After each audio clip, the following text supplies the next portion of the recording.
the older I get, the more I'm realizing for me all the things that I've went through, or things that I felt like were hard or negative or whatever. I actually look at it now, at my age now, being 41, I look at these things that they were blessings.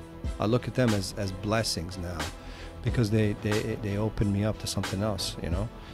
Hard times open you up to you know, being thankful for the good times, you know, all that kind of stuff. So it's okay, and just looking at those things as blessings, it makes a shift, you know. It makes a shift within me, that it's like a calmness and a positive outlook, you know, and it's all good. It's a great life. Rain brings growth. Nothing grows unless it rains. Yeah, man. Right? Absolutely. So Dragan, being in leadership and you know, leading so many and shepherding people to greatness, what would you say is the one thing that you observe as an obstacle to people that breaks them down mentally? Meaning, as in, it breaks them down from truly being the best version of themselves. Yeah. I think a lot of it nowadays, you know, in the last few years for sure, is I see a lot of entitlement, you know, that holds people back.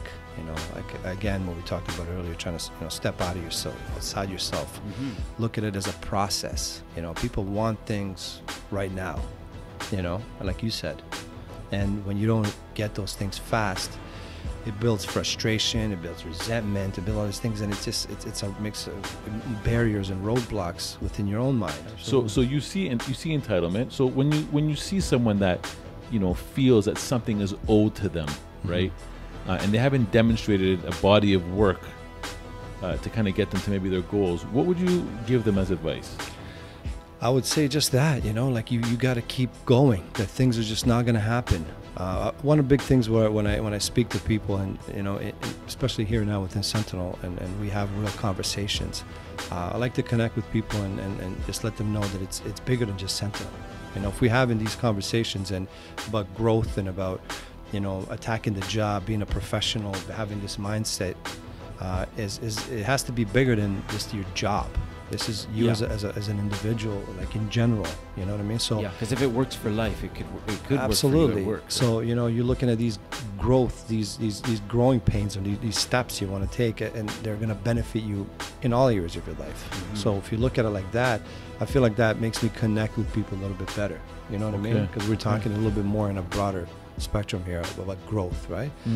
It's not easy to give advice to someone who feels entitled, who feels like they should be here, or they should attain this now, or they should be in this position.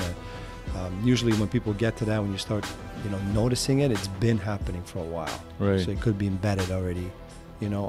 But what advice I would give them is step outside yourself. You know, things are not going to happen in life like that. You know, be brutally honest. You know, I should be here. Why?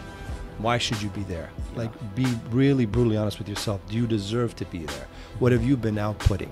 You know, you have to look at it like that. It really, you know, check yourself, really.